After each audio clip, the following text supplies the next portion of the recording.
Enrique Hill, magte-taping sa Europe ng bagong serye.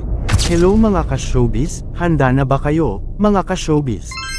Dahil may exciting na balita tayong hatid sa inyo. Matapos ang ilang taong paghihintay, mapapanood muli si Enrique Hill sa isang teleserye na siguradong kabang-abang.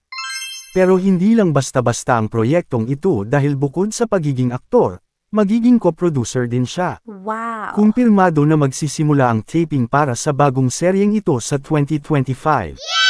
At ang nakakakilig, sa Europe pa kukunan ang pilot episode. Ayon kay Enrique, ito ay isang romantic comedy na may halong action scenes. Perfect combination, di ba?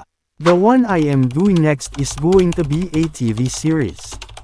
I think it's also nice to create a little bit more. I think more of being an artist. I think it is also exciting on my end.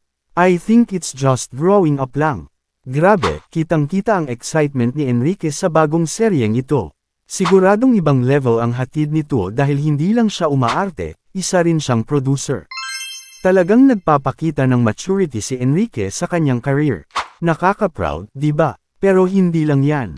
Sa darating na Kapaskuhan, mapapanood si Enrique sa pelikulang Strange Frequencies, Taiwan Killer Hospital bilang bahagi ng Metro Manila Film Festival 2024. Kasama niya rito ang mga bigating producer na sina Eric Mati at Dondon Monteverde. Sa pelikulang ito, kakaiba ang estilo ng paggawa. Ayon kay Enrique, a lot of the movie is candid.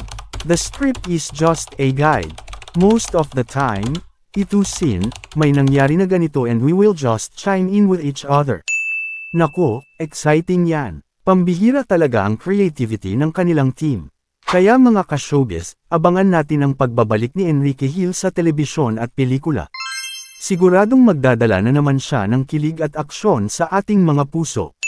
Ano ang masasabi ninyo sa bagong proyekto ni Enrique?